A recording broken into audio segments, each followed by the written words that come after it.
నమస్కారం ఘంటారావానికి స్వాగతం. ముందుగా ప్రధానాంశాలు. వీలైనంత త్వరగా ప్రత్యేక హోదా ప్రకటించాలని ప్రధానికి సీఎం వినతి. నిర్ణయంపై ఆలస్యం చేయబోమని మోదీ హామీ.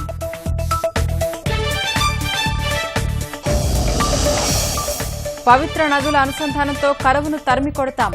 95% మంది సంతృప్తి పడేలా పుష్కర ఏర్పాట్లు చేశామన్న సీఎం.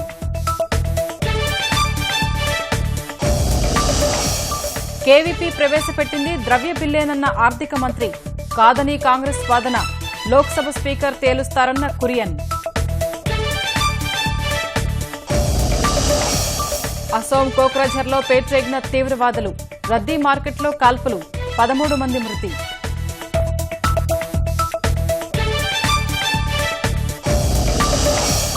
ముంబైని ముంచెత్తుతున్న వర్షాలు. స్తంభించిన రాకపోకలు. నరకయాతన పడుతున్న ప్రజలు.